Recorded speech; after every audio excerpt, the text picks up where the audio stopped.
Bueno, el contenido de esta unidad, de esta última unidad, es lo que está indicado aquí. Sabrina va a dar esta parte de métodos de programación de entrega y tipos de riego. Hoy vamos a ver un contexto inicial sobre planeamiento y diseño de un sistema de riego, las partes que lo componen, y finalmente vamos a cerrar con temas de drenaje agrícola. En lo que hace el planeamiento, digamos, y diseño, ya hemos visto en otras unidades a qué nos referimos con planeamiento, planear. Y en función de esta oferta disponible que podamos tener en alguna región a través de una obra de infraestructura o una zona que tenga precipitaciones, tenga infraestructura y no esté desarrollado el cultivo, por ejemplo, la producción agrícola. Bueno, planificar significa esto, pensar nuevas parcelas de cultivo, ¿no? Y diseñar el sistema de riego en función de las necesidades del recurso. El contexto es similar a los contextos de las crisis hídricas que vimos en el principio de la materia. Tiene que ver con un marco global, este, digamos, impactado por el aumento de la demanda a nivel mundial debido al aumento de la población. Diferentes escenarios de cambio climático que generan distintos impactos en distintos sectores. Y bueno, se presentan desafíos y oportunidades para el riego como una herramienta de desarrollo. El riego no es eh, lo normal en todas las situaciones, digamos. Muchas de las producciones agrícolas que consumimos no se abastecen con riego, ¿no? Se abastecen directamente con agua de lluvia. Y en esas localidades, donde el agua de lluvia alcanza para satisfacer las necesidades, las demandas hídricas de los cultivos, el riego no hace falta y nunca se piensa en infraestructura de riego en ese tipo de zonas, ¿no? Todo lo contrario, se hacen obras de drenaje generalmente, ¿no? Porque les sobra agua y las tienen que sacar de sus campos, con el impacto que genera eso hacia aguas abajo. Entonces, lo que, lo que está indicando acá es eh, justamente esto, ante este escenario de aumento de la demanda, ante los cambios de uso de suelo, eh, es necesario pensar en el riego en zonas donde no hay obras de riego. Nosotros estamos acostumbrados, acá en Mendoza, a relacionar la producción agrícola con el riego, ya sea subterráneo o superficial. No podemos separarlo, ¿no? Lo tenemos como incorporado. Y esto es porque nuestra oferta hídrica, nuestra precipitación anual, es tan baja, ¿no?, del orden de los 200 milímetros anuales, que es mucho menor que la evapotranspiración o la demanda del cultivo, ¿no?, que puede andar en los 900 milímetros. Entonces yo tengo que abastecer la demanda hídrica dotando a ese cultivo del recurso provisto de una fuente, de un río o de un pozo de agua subterránea, y conducirla mediante una infraestructura. Eso es lo que conocemos como sistema de riego. Entonces acá está diciendo el riego es esencial para el desarrollo, ¿no? Para nosotros sería como una obviedad, ¿no? Es decir, el riego es esencial para el desarrollo de la agricultura. Acá en Mendoza no habría otra forma, ¿no? Pero en otras regiones no. En Argentina hay cerca de 2 millones de hectáreas cultivadas, ¿no? Mendoza es uno de los polos mayores con cultivo bajo riego, sobre todo. Eh, Dicha superficie, a pesar de su baja eficiencia, genera un 13% del valor de la producción agrícola del país. En base a lo anterior, se presenta este entorno, esta oportunidad para considerar este incremento de las áreas cultivadas bajo riego. en Argentina. Acá vemos las áreas cultivadas en función de las provincias. Vemos que Mendoza es importante. Tenemos cerca de 300.000 hectáreas bajo riego, poco menos de 300.000. Acá hay mucho movimiento en Mendoza de superficies que se bajan y se suben al inventario de áreas cultivadas, digamos. Pueden haber parcelas que quedan sin cultivo un par de temporadas y después vuelven a entrar en producción y así. Entonces estos valores, pero entre 250.000 y 300.000 hectáreas es un valor referencial para Mendoza, que comparado con las otras provincias es, eh, es importante, ¿no? Ahí resaltado Buenos Aires, con gran superficie bajo riego también. Entonces, bueno, esta posibilidad de expandir las áreas de cultivo en Argentina es una oportunidad. Existe un plan nacional de riego para justamente beneficiar a distintas provincias para que aumenten sus coberturas de riego. Y básicamente están divididos estas fuentes de financiamiento a las provincias para que puedan desarrollar en tres formas: ampliar las zonas de riego existentes, ¿no? por medio de una mejora de la eficiencia. Siempre recuerden esto de la balanza de la oferta y la demanda. Yo puedo mejorar la superficie bajo cultivo gestionando la demanda, en vez de aumentando la oferta, ¿no? Aumentar la oferta quizá en algunas oportunidades no sea lo más conveniente o sea imposible. Eh, digamos, represar más agua o captar agua de lluvia o hacer otro pozo para captar más agua subterránea. Eso sería aumentar la oferta.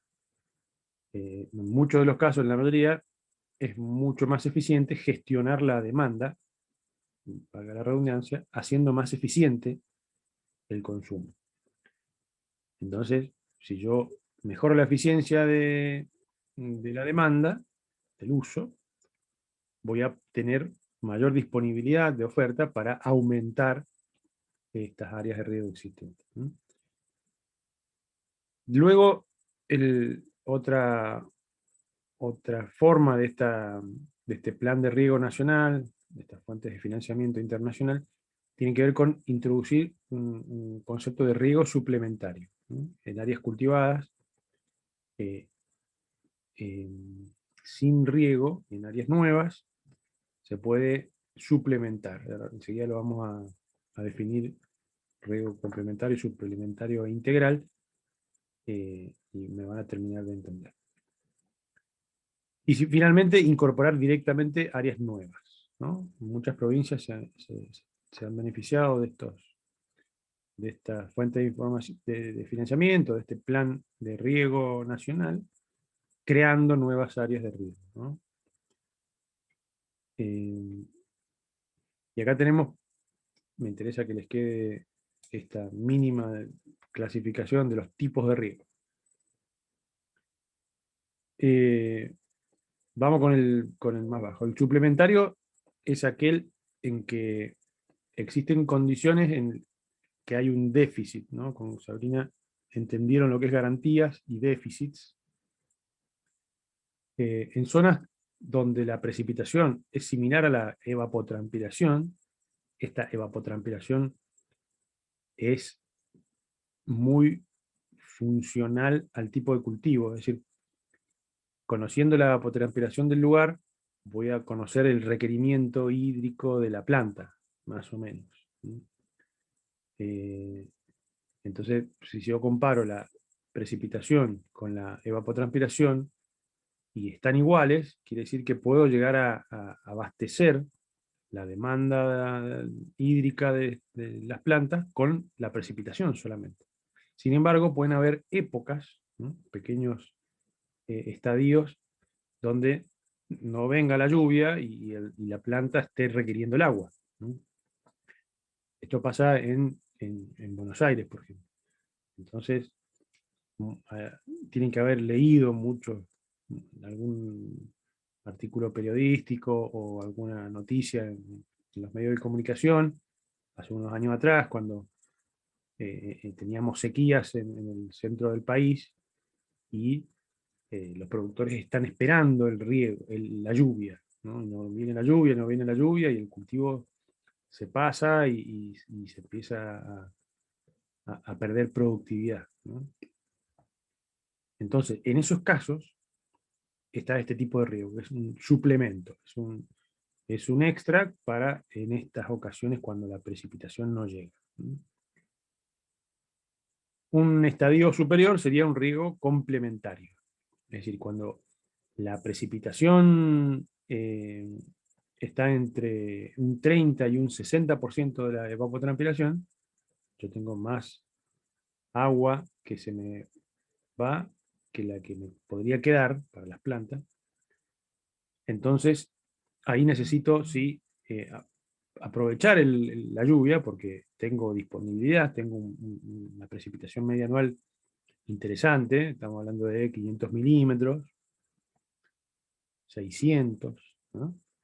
Eh, y tengo una evaporación también de 900 mil. Entonces, en esos casos conviene complementar con un riego, es decir, utilizar la lluvia y aparte complementarla con un sistema de riego. Y es un caso, por ejemplo, en San Luis, al este de la provincia de San Luis, tienen sistemas de riego complementarios, funcionan en ciertas épocas, digamos, temporadas. No funcionan en forma permanente como es el sistema, el tipo de riego integral, que es el que tenemos acá en Mendoza. Es decir, cuando la lluvia anual es mucho menor que la evapotranspiración, necesito sí o sí traer fuente de otro lado, traer recursos de otro lado y conducirla a través de un sistema de conducción, de canales, que pueden ser revestidos en tierra de distinto tamaño, hasta ir llegando a las parcelas, ¿no? Para poder dotar de agua, de riego, por riego, para estos cultivos, ¿no? O por recursos subterráneos, que también es otra fuente, ¿no? Bien, en el caso del diseño de este desarrollo agrícola que estamos evaluando, eh, existen distintas factibilidades, ¿no? O viabilidades. La primera tiene que ver con una factibilidad técnica o en este caso hidrológica, es decir, tengo la oferta, conozco la demanda, hago un análisis de estos sistemas y puedo establecer qué tipo de riego voy a tener, cómo es la evaporación, cómo es la precipitación, cómo es la demanda del tipo de cultivo. Eh, Existen tablas con un parámetro que se llama Kc, que es el coeficiente de cultivo, que nos da una idea de cuánta demanda hídrica necesita, que sea satisfecha para que la producción sea de determinada manera. Por otro lado, la viabilidad agronómica tiene que ver justamente con la productividad, esto que les mencionaba, es decir, con las condiciones climáticas y la oferta hídrica que existe en ese entorno. ¿Qué, qué rinde voy a tener? ¿Qué productividad va a tener? ¿Qué tipo de suelo existe y cuál es el uso? También va a influenciar esta viabilidad. Es decir, para eso estudiamos la edafología de la zona. Los perfiles edafológicos me van a dar una idea de su aplicabilidad, de su, de su aptitud, esa es la palabra, aptitud agrícola. En la viabilidad productiva tiene que ver ya con un modelo productivo, productividades actuales, potenciales, tiene que ver con cómo se mueve el mercado de ese producto que se va a producir. Ya es un tema más agronómico también, pero más de desarrollo, más de precio y mercado. Acá se juega mucho con esto. Por ejemplo, en el centro del país, el tema de la soja, por ejemplo, ¿no? Cómo cotiza, cuánto vale el quintal, cómo sube, cómo baja, cómo estoquean, acá donde entra todo ese tema, ¿no? Cómo exportan. Y después está la factibilidad o viabilidad económica, que tiene que ver con los costos, con la renta económica, ¿no? Con la parte financiera, se podría dividir en una viabilidad financiera, es decir, cómo se paga, ¿no? Y las sensibilidades, que tienen que ver cómo varía los porcentajes de las tasas de interés o ese tipo de cosas. Después hay una viabilidad ambiental que tiene que ver con los impactos que produce este cambio de uso de suelo, porque imagínense, pueden haber distintas, como vimos al principio, por lo menos tres posibilidades. Pues un área totalmente nueva, es una ampliación de una superficie existente o es una mejora de una existente. El menor impacto va a ser el tercero, es decir, una zona que ya está en producción, a la cual se le va a hacer una mejora, entonces el impacto es mínimo. El impacto máximo ambiental sería en la condición de un cambio de uso de suelo para pasar de un estado natural o secano, acá se conoce en Mendoza como secano, algo que no tiene riego, no tiene agua. Si yo llevo el agua a una zona de secano, la transformo en oasis, que es la otra clase que tenemos acá en Mendoza. Mendoza dividida en 98% secano, 2% oasis, más o menos. En el 2% vive el 98% de la población y en el 98% de secano vive el 2% de la población. Entonces, ese cambio, en el caso de un área totalmente nueva, sería el que mayor impacto va a tener. ¿Y qué se analiza? Y la calidad del agua, el suelo, y todos los impactos posibles durante, previo a la ejecución y en operación del sistema. Y después puede haber una viabilidad social, ¿sí? Una evolución socioeconómica, el tema de la tenencia de tierras. Acá hay un concepto de la parcela mínima, o la unidad mínima económica, que se llama, que tiene que ver justamente con esto. Imagínense que esto es un proyecto de desarrollo nacional. Tomo tierras fiscales y las convierto en áreas productivas, con un proyecto de inversión de un desarrollo agrícola. Estas áreas estas tierras que son fiscales, las puedo poner en el mercado y tengo que estudiar desde lo económico, desde lo socioeconómico, cuál sería la mínima unidad de fragmentación de toda esta área. Podemos hablar de miles de hectáreas de proyectos. Yo participé en,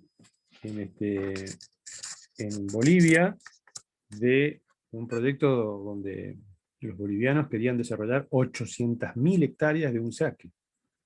Fíjense lo que es 800.000 hectáreas.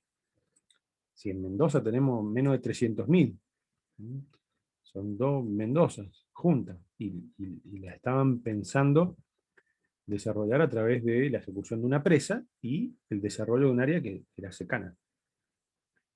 Entonces, en ese esquema de planificación de esa tierra que es secano y con la infraestructura se va a transformar en un desarrollo, en un polo agroindustrial, bueno, hay que dividir, digamos, o pensar cómo se va a dividir la tierra. Entonces, esta viabilidad social es importantísima, ¿no?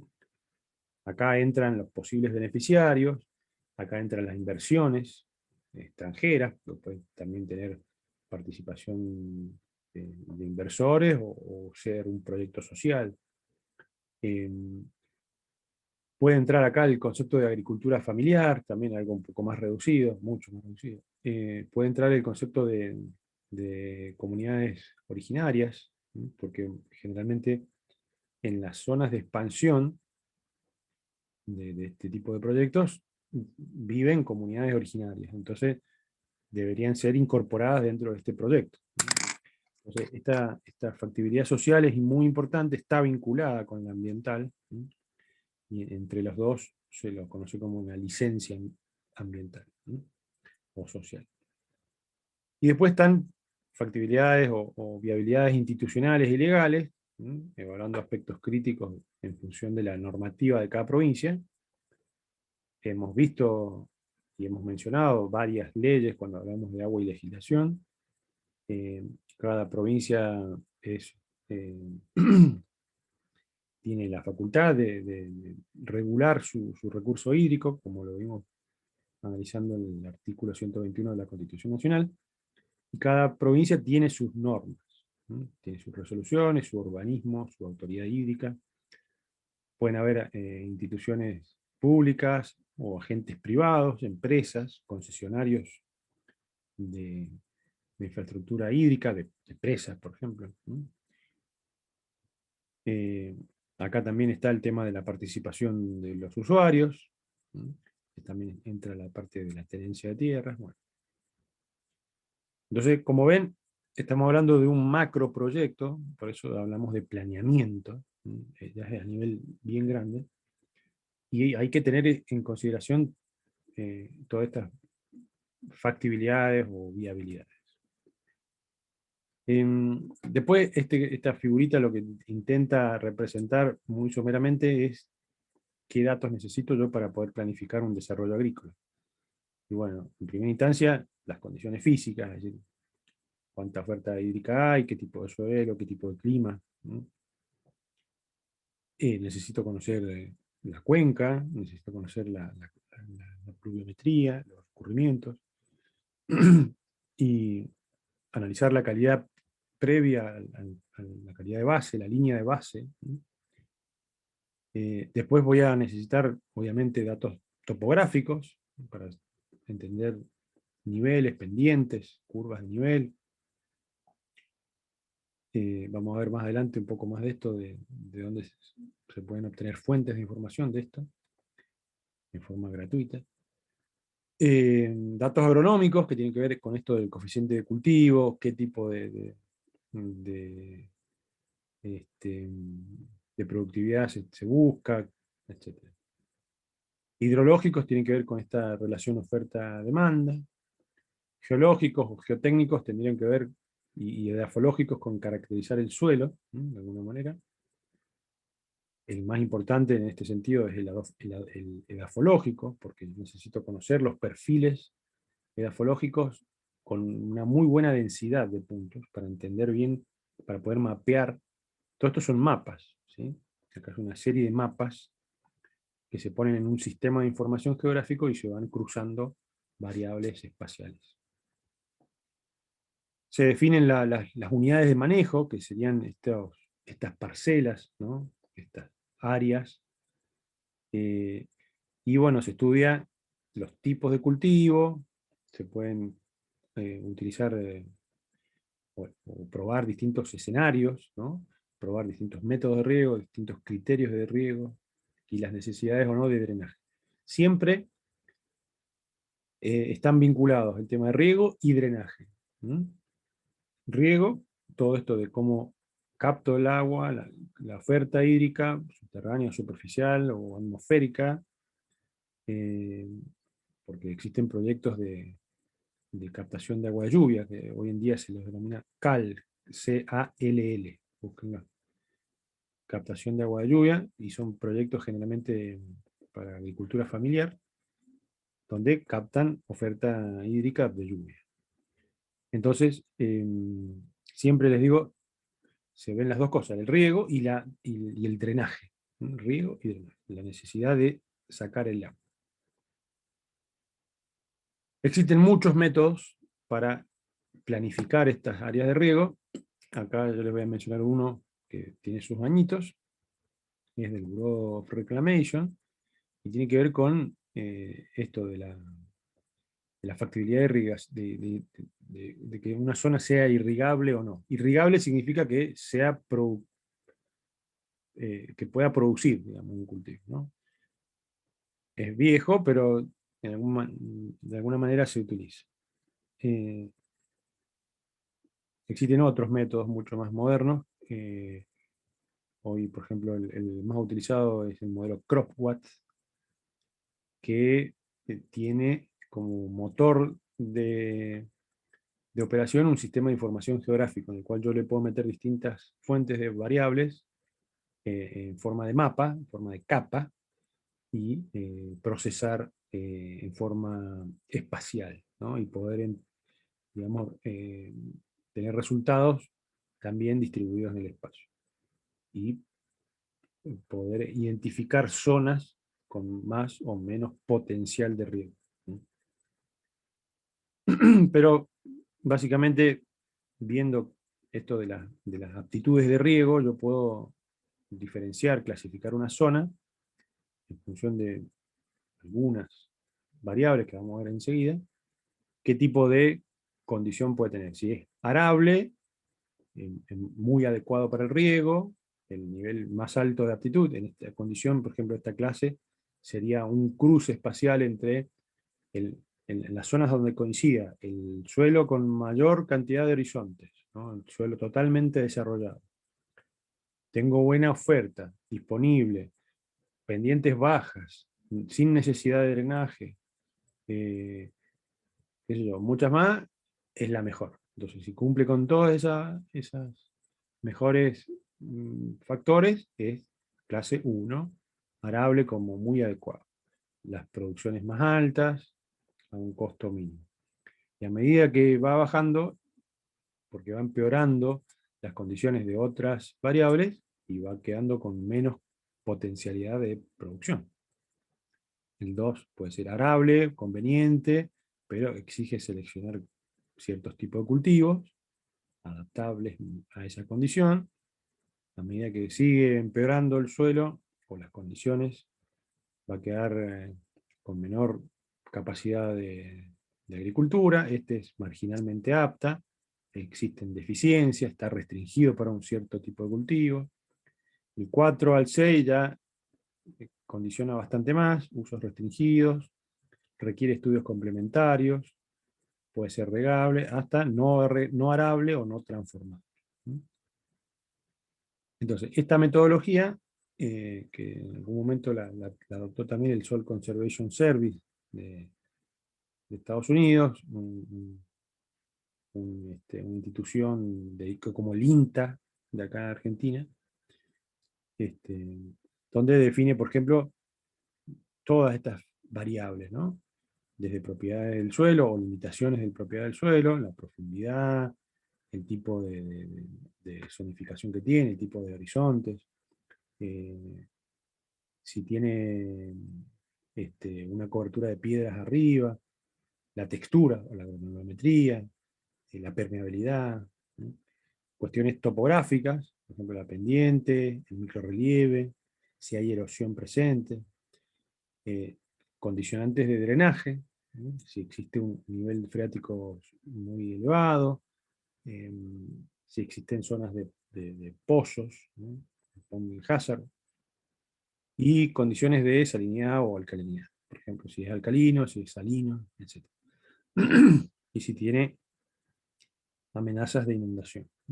Entonces, caracterizando esto con ciertos parámetros, se puede identificar una de estas clases que vimos en la tabla anterior.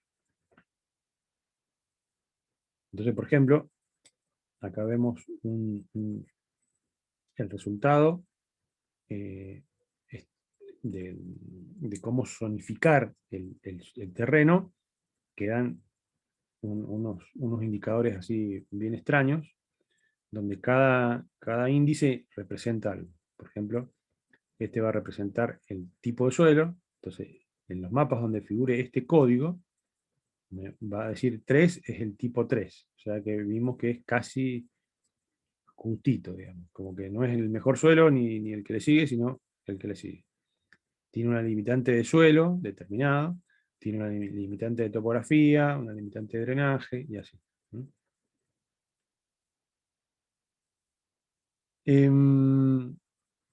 En cuanto a la fuente de información topográfica, existen muchos métodos. Esta tabla, si bien es vieja, en su momento fue interesante. Hoy en día me falta acá, por ejemplo, sumar los drones, la fotogrametría aérea,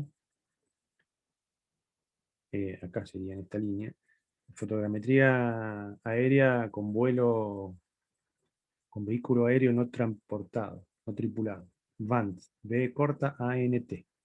Así se lo denominan los drones. Yo puedo tener, los que han cursado topografía me van a seguir muy bien, no sé si ya lo han cursado, creo que sí. Para poder obtener un modelo digital de elevaciones, como esto que estamos viendo acá, o curvas de nivel, ¿sí? Que me representen curvas de igual altura, o esto que es un mapa distribuido de esas curvas de nivel. Existen muchos métodos, pasando por la topografía convencional, que utiliza un relevamiento a través de instrumental óptico, ¿no? Desde niveles hasta estaciones totales, como la que vemos acá. Tengo una alta precisión, ¿no? Incluso del milímetro puede llegar a ser, pero una velocidad muy lenta. O sea, cubrir grandes superficies con esta metodología no sirve, ¿no? Tengo muy buena escala, pero áreas pequeñas del dominio. Y relativamente, en costos unitarios, es un costo elevado. Es decir, cuánto me sale por hectárea, por kilómetro cuadrado. Uno que tuvo mucho auge en las últimas 3, 4 décadas fue el relevamiento GPS. Los GPS son, no están acá en ninguna figurita, pero básicamente es una constelación de satélites que orbitan a 2.200 kilómetros de altura, a altísimas velocidades, cercano a los 2.000 kilómetros por hora, por segundo, no por hora. Y hay una serie de satélites del orden de los 50 más o menos, 24 es la constelación de GPS, hay distintas, GPS significa Global Position System, una red de satélites que lanzó básicamente los Estados Unidos con fines militares en su momento, pero existen otras, como las Copérnico, las GLONASS, GNSS, o hay un par más, no recuerdo los nombres, que lanzaron otros países que cumplen esa misma función. Básicamente, emitir señales, ¿sí? Con de alta frecuencia, encapsuladas en otro tipo de ondas que encapsulan la principal, la portadora, y yo con un dispositivo terrestre puedo leer la señal que fue emitida por el satélite, ¿no? Y por diferencia de tiempos y trigonometría esférica, poder determinar la coordenada de mi posición terrestre en función de la coordenada del tiempo, de la coordenada del satélite en el momento que mandó el mensaje. ¿Mm? Eh, entonces, bueno, eso se calcula y me permite obtener una coordenada en el terreno, digamos, a través de asimilar, digamos, elipsoides y geoides, bueno, lo han visto en en geotopografía. Y para hacer relevamientos topográficos, un método cinemático rápido, o RTK, Real Time Kinetic, es muy efectivo, cubren áreas grandes, no tan pequeñas como dice acá. Esto creció mucho, digamos, ¿no? La velocidad no es lenta, es mucho más rápido, y los costos son mucho más bajos hoy en día, ¿no? Y tengo una muy buena precisión. Pero yo obtendría solamente puntos X y Z, ¿no? Para representar la coordenada, la cota del terreno. En cambio, en un relevamiento fotogramétrico, que es a través de una cámara montada en un avión, ¿sí? Como se ve acá nada más que estos líderes, ya lo explico, pero una cámara montada en un avión va a sacar una foto, acá está, va a sacar una foto, que es esta porción de acá abajo, el avión va a seguir derecho y va a sacar otra foto, ¿no? Y con dos fotos seguidas, empalmadas, porque las fotos son muy seguidas, con estas dos fotos se puede hacer estereoscopía óptica y poder hacer un modelo tridimensional de lo que se sacó foto. y con eso restituir esa foto, creando curvas de nivel, y aparte me queda el mosaico, la foto, ¿no? El ortomosaico, así se llama, ortomosaico porque se rectifica. Acá hay diferentes, imagínense que esto es una esfera, en la cual yo le estoy sacando una foto de arriba y hay deformaciones, ¿no? Entonces cuando se rectifica, se vuelve plano, hay que tener en consideración ciertas condiciones ópticas y trigonométricas, qué sé yo, para ortorrectificar. Entonces se toman puntos GPS de apoyo, se llaman Ground Control Points, GCP, o PAF, punto de apoyo fotogramétrico, para justamente ajustar esta zona. Y entonces obtengo dos cosas: las curvas de nivel, por restitución aerofotogramétrica, y el ortomosaico. Entonces conviene, pero es caro. Sirve para grandes a medias superficies, porque el avión vuela bastante alto y puedo obtener escalas de 5.000, uno en 2.500, uno en 10.000. Otro concepto nuevo, también hace un par de décadas, es la fotogrametría espacial. Es decir, existen otro tipo de satélites que tienen sensores que están orbitando a mucha menos altura que los GPS. Los GPS yo le dije 2.000, 2.200 kilómetros de altura, es muchísimo. Estos otros sensores orbitan, creo que, si mal no recuerdo, a 300 kilómetros, no mucho. No me acuerdo. 600 kilómetros me suena. Lo vamos a buscar después. Me parece que muchos. Hay muchos satélites orbitando con sensores ópticos, ¿no? Que básicamente son como cámaras, que lo que hacen, yo les expliqué en algún momento, toman la reflectividad por radiación solar. Lo que rebota en la superficie de la Tierra, llega del Sol, rebota, y este sensor que está pasando por encima lo capta, ¿no? Con distintos sensores que va viendo partecitas del espectro electromagnético. Entonces, es como tener ojos, digamos, ¿no? Y muchos más ampliados porque ven más parte del espectro electromagnético. Entonces me permite hacer lo mismo. Me permite cruzar distintas bandas, cada una de estas bandas es un pedacito del espectro electromagnético, y cruzar distintas bandas y generar mapas. Y con esos mapas hacer lo mismo que hacía por estereoscopía óptica con la aerofotogrametría. Tengo dos escenas cercanas, solapadas, bueno, puedo hacer una eh, tridimensionalización de eso. Tiene menores resoluciones, del orden de los 10 metros, 1 metro, como mucho. Los satélites que están más bajos cubren menor superficie, entonces las escalas son mejores. Después existen otros métodos que es interferometría radar. Esto es un poco más nuevo, es muy interesante, yo me estoy queriendo especializar en estas cosas. Acá vemos, por ejemplo, un interferograma.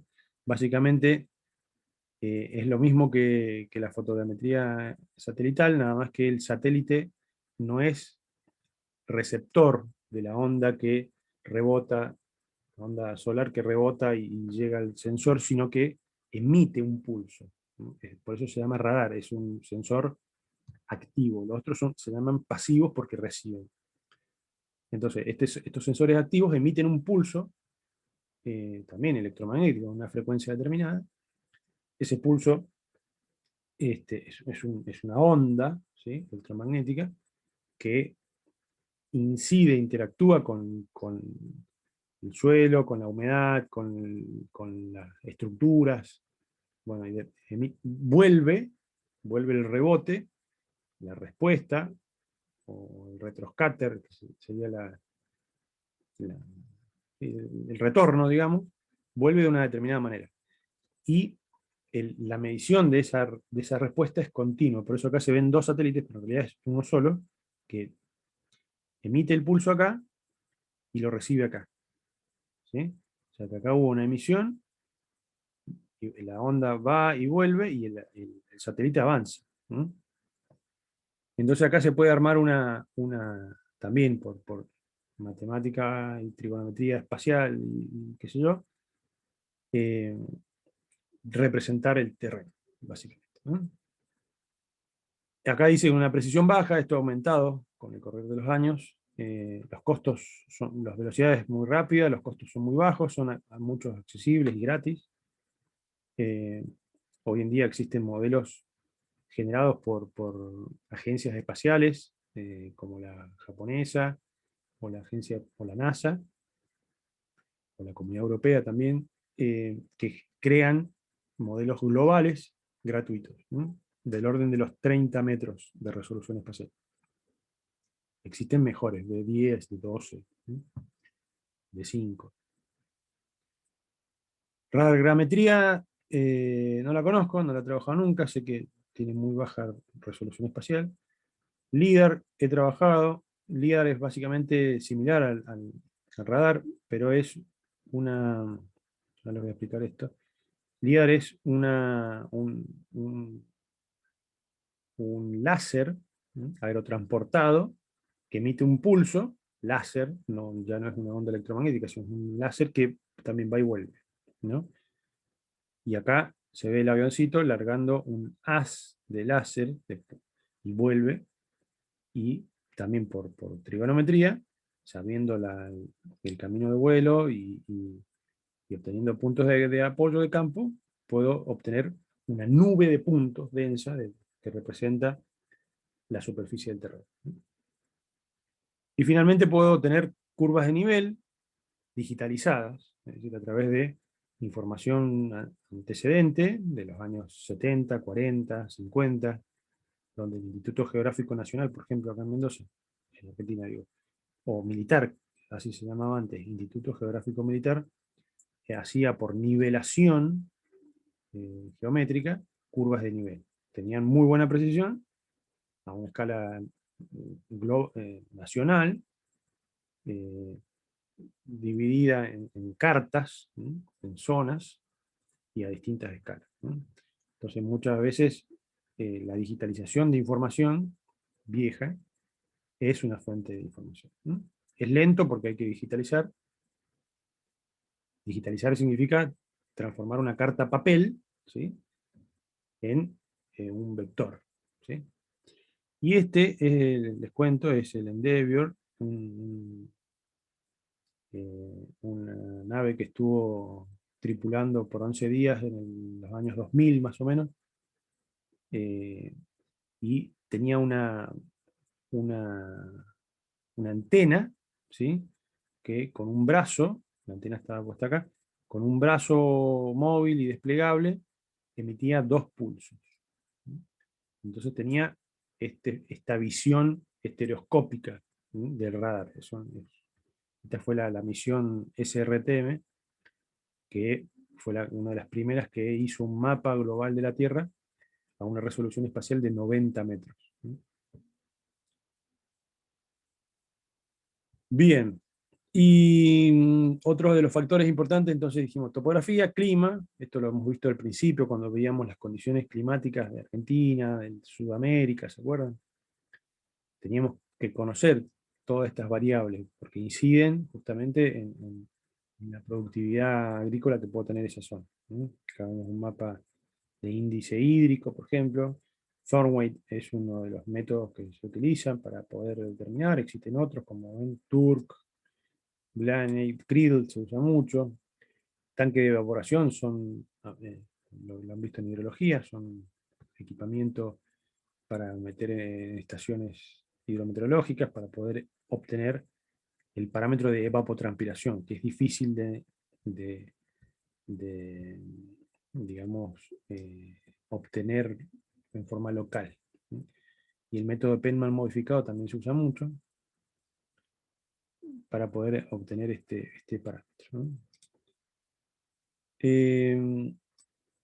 Después, bueno, la metodología general, básicamente estudiando todas estas variables, estas disciplinas, poder entender, eh, digamos, qué áreas pueden ser factibles de ser abastecidas con agua y que sean productivas, ¿no? Finalmente, una vez que tengo eso estudiado, lo que tengo que hacer es una red de infraestructura que me conduzca el agua. Digamos. Esto no es más que un esquema, digamos, una topología de conexión. Es decir, acá hay un área de cultivo denominada 2, que tendrá tal superficie, y yo desde una fuente puedo ir otorgando agua a las distintas unidades. ¿Sí? Cada uno de estos representa una superficie a regar. Cada uno de estos tramos representa un tramo a conducir. Entonces, si yo hago un esquema de caudales y en cada uno de estos puntos de las demandas, puedo dimensionar estos tramos de canales. ¿Sí? Son canales arborescentes, de este tipo dendrítico, inverso, ¿sí? Sería lo inverso a la naturaleza. La naturaleza es al revés. La fuente de agua, el cauce número 1, los cauces de primer orden, y voy sumando agua, voy sumando agua, voy sumando agua. Acá sería una cuenca, acá sería otra cuenca, y acá tengo el mayor caudal. Ese sería el esquema natural. El esquema de la planificación para riego es todo al revés. Es arborescente.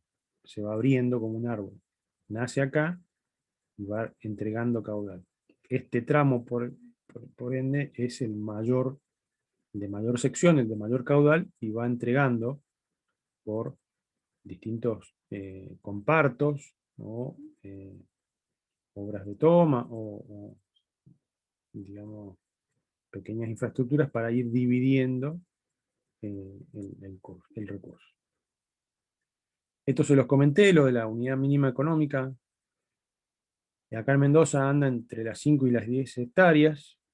Leanlo esto después, pero básicamente la unidad mínima económica tiene que ver con el sustento potencial de una familia. Es decir, si una familia con 5 hectáreas bajo riego puede subsistir,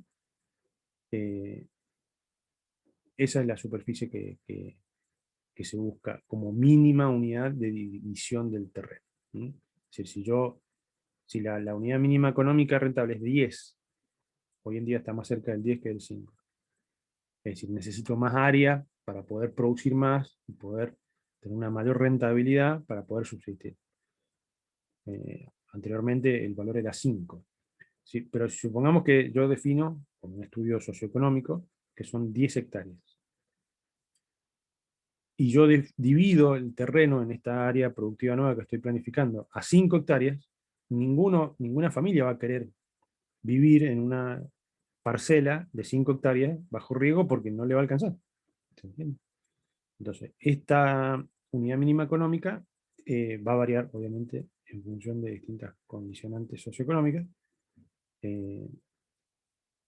Y una vez que tengo la parcelización, se van a establecer las demandas de riego en función de estos cultivos, ¿no? Y los caudales circulantes de esa red que les comenté, y se va a dimensionar cada uno de los componentes, ¿no? Ese sería, en forma recontra resumida, cómo planificar un área de cultivo nuevo. ¿Y qué componentes se dimensionan?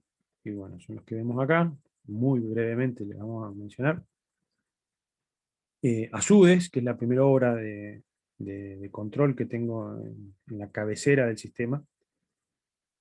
Este ASUD va a generar una altura del recurso, ¿no?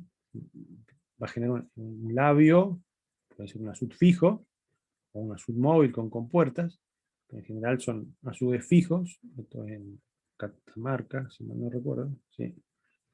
En La Rioja, no me acuerdo cuál es.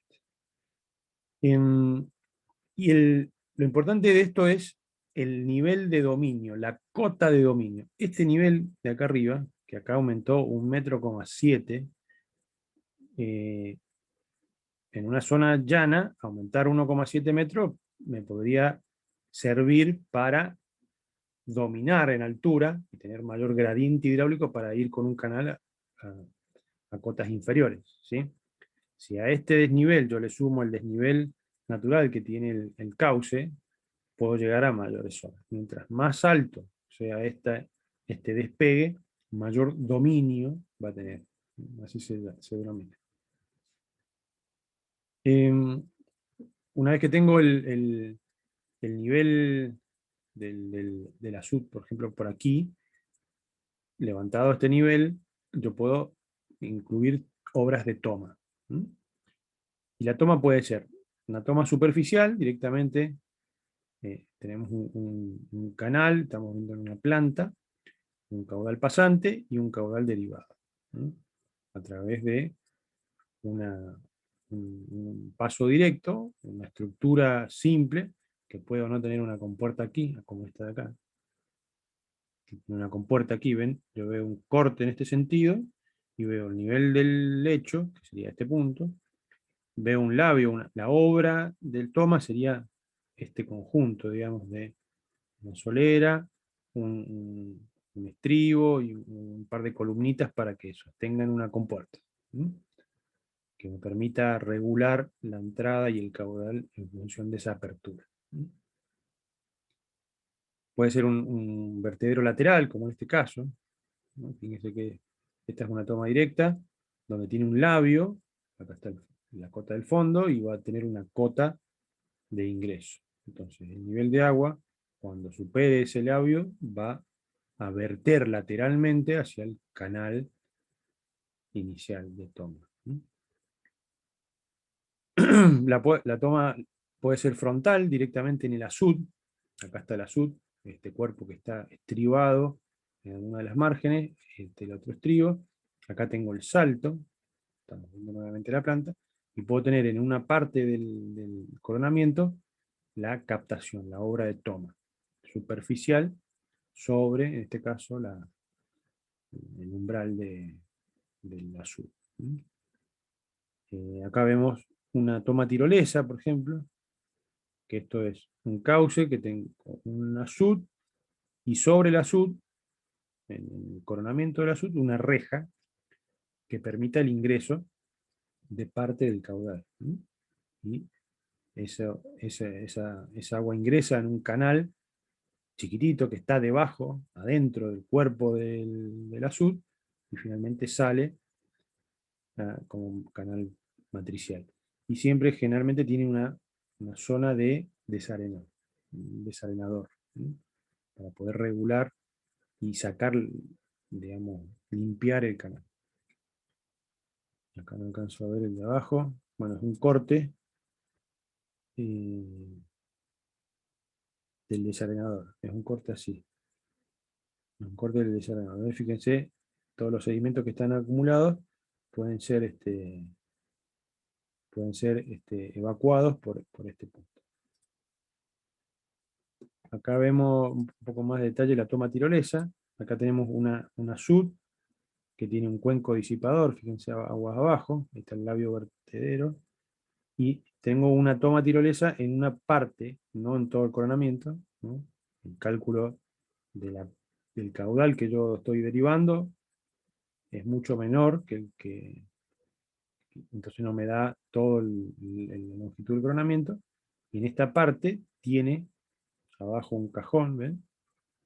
Que va en este sentido para acá, y sale a una cámara de aducción, una cámara de limpieza, con una salida a un descargador de fondo o un desarenador, acá está en planta, ¿sí? Y de ahí puede salir, eh, acá sale al desarenador y vuelve, y puede acá salir a alimentar con una cañería o con un canal nuevamente a cielo abierto al sistema de riego. Acá se ve un corte del coronamiento, donde yo veo parte del azul. Ahí está. El coronamiento tiene todo este ancho, que sería este ancho de aquí. Y abajo de la reja también tengo un labio tipo Krieger para eh, hacer que se pegue la lámina y pueda entrar con mayor eficiencia. El desarenador básicamente es un volumen longitudinal con una pendiente de fondo mayor que la natural, para que permita la acumulación de sedimentos, de arenas y gravas generalmente. Y tiene una zona más baja para poder descargar y limpiar esta zona de acumulación. Se calcula en definitiva esta longitud, este ancho y esta pendiente. Mm, Acá vemos algunas imágenes de desarenadores. Este, por ejemplo, estaba en construcción, estaba bypaseado el canal principal de conducción. Fíjense que es chiquito el volumen de agua que atraviesa, pero estos son grandes pendientes. Este desarenador aparte tenía unos deflectores adentro que estaban en ejecución, que lo que hacen es justamente impedir el flujo que vaya longitudinal, sino que vaya chocando, vaya perdiendo energía y vaya sedimentando. Fíjense la pendiente de fondo, ¿sí? Mucho mayor que la pendiente natural. ¿Sí? Este creo que es parte de su mismo sistema, no me acuerdo. Esto es en Bolivia. Em, bueno, y el sistema de conducción, obviamente a través de canales. Los canales pueden tener distintas formas. Esto creo que es en Santa Fe, el canal tipo Santa Fe, en San Rafael, eh, con una sección tipo tolva, pendientes, grandes taludes ahí, y abajo una sección casi parabólica finalmente abajo. Pueden ser revestidos, pueden ser en tierra, ¿no? Secciones trapeciales en tierra, o revestidos eh, con ese tipo de curvas. Esta no es mía, esta foto no es mía. Em,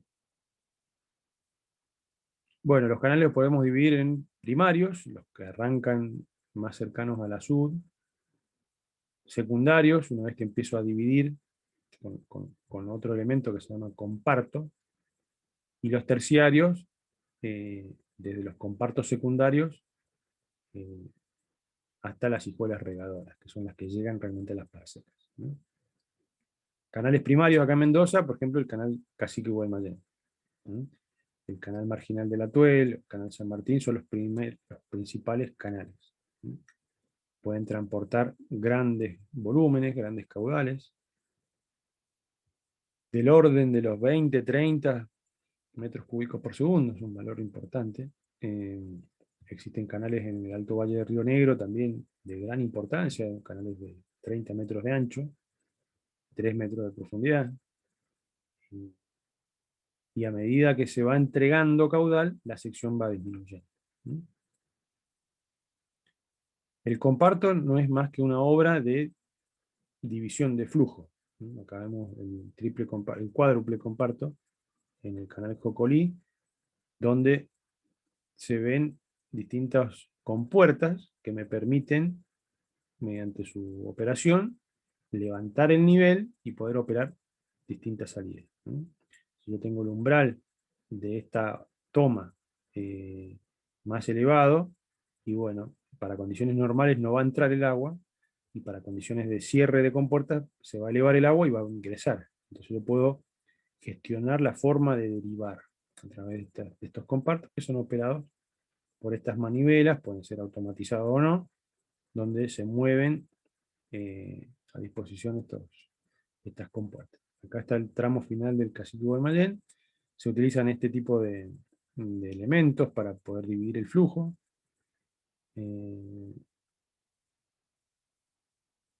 Otro tipo de elementos que se utilizan son los aforadores, como estas canaletas partial que vemos acá. Básicamente son secciones de control hidráulico que me permiten establecer una relación HQ, es decir, altura caudal.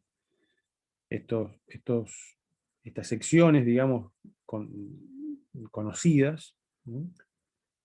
Permiten establecer una ley de flujo. Entonces, si yo leo una altura de agua acá, sé qué caudal está pasando, ¿no? Con seguridad. En función del tamaño de esta obra, pueden llegar a ser construidos en hormigón, con unas escalas fijas, o pueden ser pequeños. A escala de parcela se utilizan estos aforadores partial metálicos que se incrustan, se insertan en las hijuelas de riego, fíjense, para, a través de la lectura con cinta métrica de los milímetros, los centímetros que estén pasando el agua, tener una idea de qué caudal está pasando, ¿no? Tiene una explicación hidráulica esto a través de las contracciones laterales y de fondo, y qué sé yo, generar un nivel de restitución fijo, digamos, en el cual yo puedo establecer una relación H-Q. Acá vemos un aforador, por ejemplo, ¿ven? Partial, en un canal matriz, por ejemplo. ¿Ven? Entonces, en alguno de estos costados va a estar una regla, o en el costado de acá, para poder leer la altura del agua, y una tabla me va a decir, en función de esa altura, el caudal que está pasando.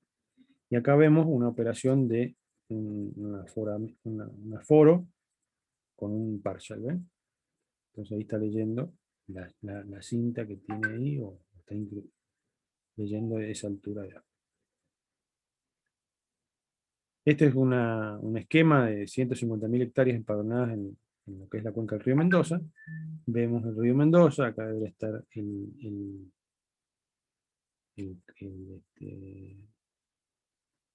Con puertas. O la no, no, viste no, voltar. el Puedo dique, decir, no, ese no es el Potrerillo, ¿no? Está más arriba. no, no, no, el dique de acá, no fue el El nombre, Chiporetti no el está por Chipolete, acá, mira. el Chipolete. Está un poquito más abajo, a donde está el matriz, acá, ahí en la intersección. Es que Por no ahí leo tiene que nada. estar. Canal Por San eso, porque Martín. recién Ah, la vi dique recién Chipolete, acá antes está, tenés razón. de. Acá está, Por está eso la es central. el con puertas. Ah, bien, tenés Claro. razón. Bien. Desde el dique Chipoleti nace el canal Cacique Guaymallén. En el primer tramo se lo denomina canal matriz. Una vez Exacto. que el canal matriz deriva hacia un sifón, ustedes cuando vayan a Chipoleti, del lado van a ver un sifón. Ese sifón cruza justamente con un sifón todo el río Mendoza hacia la margen derecha. Digamos, se capta con el dique Chipoleti por margen izquierda, nace el canal matriz. El canal matriz tiene otro comparto ahí, deriva a la derecha, cruza la ruta y después entra el sifón y cruza de nuevo para atrás todo el río Mendoza y sale al canal San Martín. Y de ahí para arriba, Perdón, te voy a volver a, te acá voy a estaría, volver a sí, corregir. decime, El sifón atraviesa todo lo que es el cauce del río y claro, va al canal matriz margen derecha. correcto. Del Chipoleti sale el canal matriz, el gran matriz, y ahí en el gran comparto divide al canal San Martín y al Guaymallén. ¿Y sí? ¿No dije eso? El, no, dijiste que el San Martín salía cruzando el río, o yo te entendí mal, perdón. Ah, no, no, no, está bien, como dijiste vos, sí, sí, perfecto. Entonces, Eh, y este es un esquema unifilar, digamos, es como el esquema que les mostraba al principio. Cada uno de estos tramos se va identificando entre primario, secundario, a medida que van derivando, en terciario y en cuaternario, y fíjense, cada uno va llegando a los canales cada vez de menor sección. Eh, bien, no sé cómo andamos de tiempo, no sé si me he pasado. Sabri, te Sí, dejo un ratito. 5:25. Ok, me dejaste justo. Sí, medio. Justo, vos Nada. sabés que